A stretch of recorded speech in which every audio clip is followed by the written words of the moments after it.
On this episode of Midwest Outdoor Chasers, we head south to Lake of the Ozarks in Missouri with Cody Smallwood. Cody is a pro staff member for Midwest Outdoor Chasers and one of my closest friends in the world. His parents own a campground on the lake and have been generous enough to not only host us, but help us find experienced fishermen to guide us to the fish we are chasing, paddlefish. Stay tuned as we chase fish, meet great people, and enjoy a sampling of what the Ozarks have to offer. We are a group of guys from the heartland pursuing our passion in nature. We don't do it because it's easy, and we don't do it because it's comfortable. We do it because something deep within us calls us to connect with our roots, step into the circle of life, and to push ourselves to our limits. It's not just the hunt, it's the experience, and it's what makes us who we are. We are the Midwest Outdoor Chasers.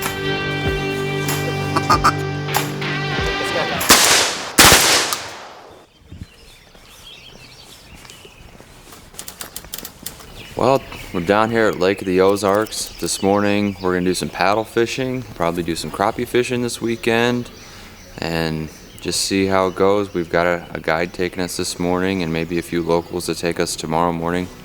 It's pretty cold. It's like in the low 40s. It's super foggy, but super still. It's a beautiful morning. It's clear skies. Looks like it's gonna be a great day, so hopefully we can catch some paddlefish.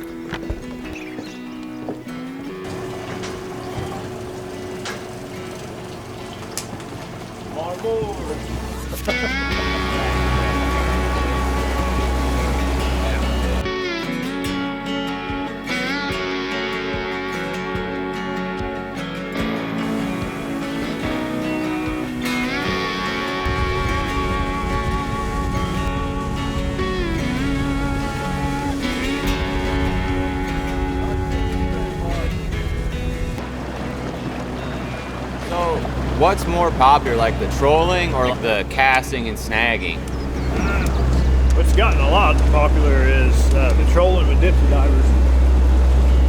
These little guys. The guys that want to fork out more dough for the equipment, live scoping is really getting to be a thing.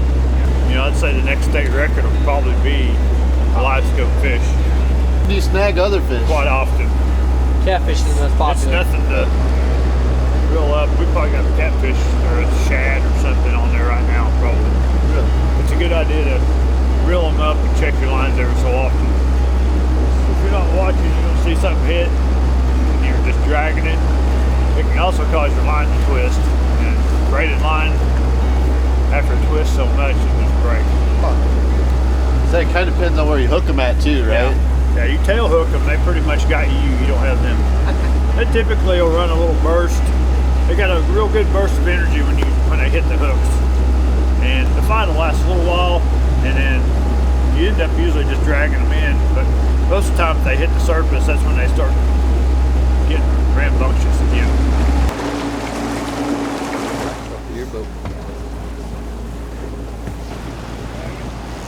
So basically, we're looking at the graphs and see what depth the fish are. We're trying to get the divers just a little bit below them to hit our hooks. Basically, we'll just try to get the lines down there to them, and after that, let God do the let God sort them out there.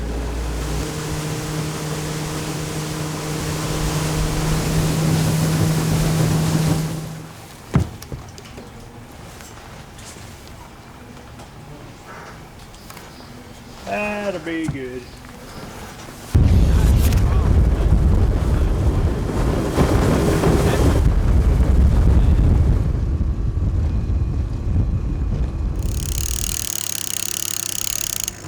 Chuck says you're quite the hunter. Well, I used to be. I'm a has-been. He said you shot a turkey the other day. Yeah, I did. Just a big old bird. But I never got in the blind till I think it was quarter to 9, I guess. Really? Yeah, I kill a lot of them late in the morning. I've always theory was if you can find a bird that'll work 10 or 11 o'clock, you should kill it. Yeah. I got it's an old blind we built. Oh. It's got glass windows in it. Yeah. And he come up to my right around the edge of the field, and my decoys is out here. There's really no reason he come that way, but I'm looking like, God, he's close enough to kill, but So he turned around finally and strutted, and I got my window open about that much so I could get my gun out. And then he just walked away from me. And I don't think he ever seen me because he just finally disappeared. And I thought, son of a buck, I messed this up, you know. And, but then here come a hen from the west, and I love to have a hen around. Yeah. As long as your head good. Yep. And I got to clucking at her, and she'd be to cluck at me. She don't like them decoys, but yet she comes up and looks at them, you know. Yeah. And so she was coming around there, and she was getting fairly close enough. I thought, man, I got to stay back in. I put my head net on then, even in the blind. And she walked over there. She kept looking back down like where he went. She'd look around that corner, you know. Could this be what you're watching? And all of a sudden, there he was. Yeah. Here he come right around the head. Kind of spooked her a little. She kind of come like right towards my blind, which is good. Yeah. She didn't go the wrong way. Right. Boy, here he come. And I thought, well, time to end your days, buddy. So, Was he all strutted out? yeah, I even got a shot or two in his breast, which I'm capable of doing that. I love to shoot them strutting. They just fall over backwards and pedal their feet a little. Well, I've probably killed 75 turkeys or more. Yeah. I've killed them in Kansas, Nebraska, Arkansas, Missouri. This pole's going. Got fish.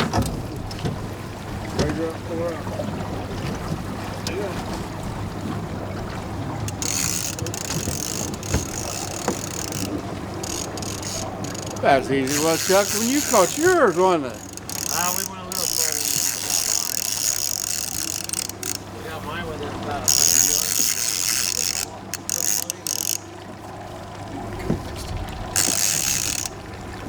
Coming, ain't it? Yeah, slowly. Here it comes.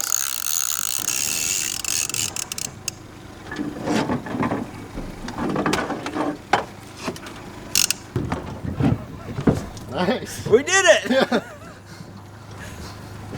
Wow! Good job. Might not be long enough. You catch him in the belly. Give him a little measurement. That'll be 34 from the V and the tail.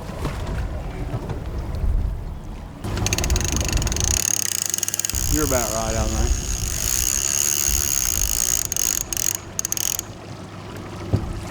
Well, that was my first spoonbill, so I thank you. Well, I wish it would have been 4 inches bigger, Me too. 6 or 7. About But as close as you can get. We stretched it as far as we could. we did, really. We'll see. Another hour, we ain't caught nothing. He don't know what it was.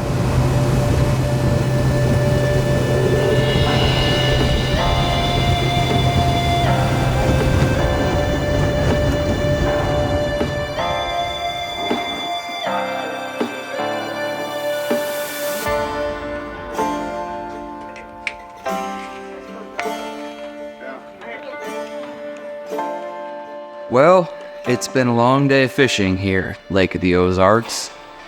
We went out this morning with a guide and had no luck. When we got back, someone at the campground offered to take us, a really neat old guy named Jim. And 10 minutes in, we caught a spoonbill that was just like half an inch shy of keepable size. We measured it like 4 times, so we had to let it go. We thought we'd probably have more luck since we got it 10 minutes in, but we didn't. So then we spent the afternoon catching like panfish and some small catfish off the dock. And now we're gonna use some of those smaller panfish for bait for catfishing tonight. So we're gonna put out some like jug lines, like a pool noodle basically with a fishing line and a weight. And then those just sit out in the water overnight to see if we catch anything. We'll do some pole fishing as well before it gets dark, and probably won't be out too late because we're getting up really early in tomorrow to try and catch another paddlefish.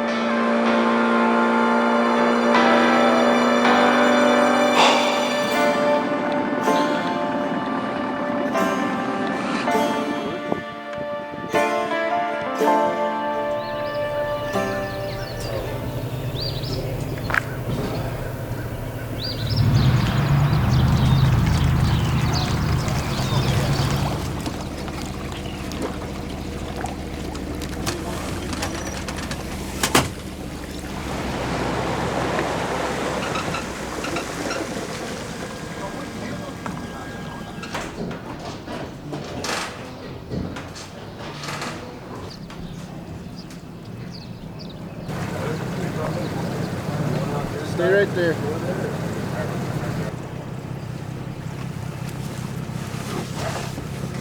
Good one? Yep. Got catfish. Oh yeah.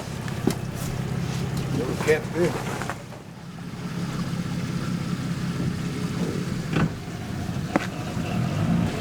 Oh, it's got a bigger one on it. Catfish? Yep. 2! Oh yeah. Double. 2 of them. Damn. Double. Good deal. Oh, you're unclip it. Just unclip it there. All right, we'll get it out. We'll get some dock.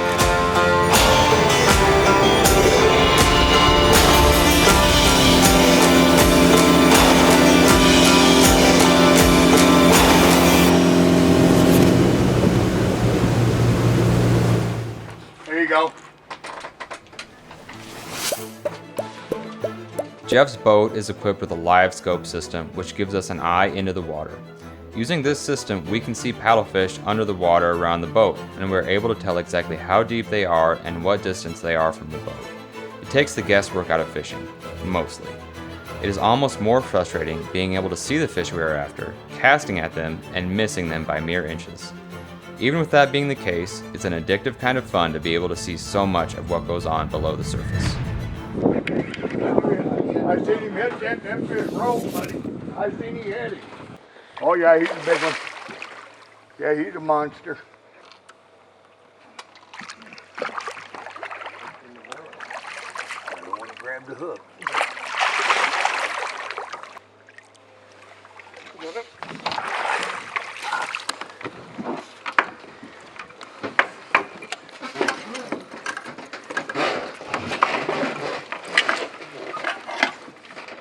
Good job. Little guy, probably mid upper 40s maybe. He's a keeper. Oh yeah. Good job, buddy. Good job. Live with that fish. Yeah, put him in the level. That's always fun, ain't it?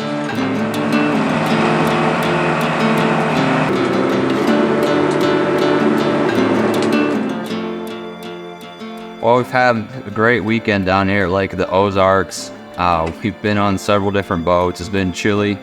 Yesterday afternoon, we managed to snag a small paddlefish that we ended up having to let go. It was just less than an inch shy of the legal length to keep. And then today we went out again and did some more trolling and snagging without any luck. This afternoon we went out with a live scope. And our friend Andrew snagged this one and was generous enough to give it to us so we can take it, we'll clean it up, take it home, and maybe film some primal plates with it. We did really good catching some catfish on our jug lines. We caught several panfish and some small channel cats right here off the dock. So we've just been fishing a bunch and doing pretty good and having a ton of fun. We got a lot of fish to clean, and we'll wrap this weekend up. We want to give big thanks to all the different people who've taken us out on their different boats. We've got to play around in some nice boats with some nice sonar equipment this week. If you guys have any recipes for paddlefish, drop a comment below because we've never ate it before. So it's going to be something new. So step 1, we cut around the tail down to the spinal cord, twisted the tail loose, and then just pulled its whole entire spinal cord out in one long string. It is wild. It's the only animal you probably ever clean that way. But it was actually not that hard. This is my first time doing it, so pretty proud of myself. So then we took the guts out. Now we'll cut it into slices.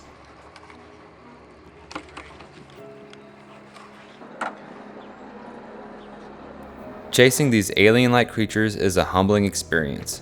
It's frustrating at times to watch other boats haul in their limit. Meanwhile, we struggle to even make contact with the fish. Those struggles just make the success all the sweeter though, and we are taking home a lot more than fish.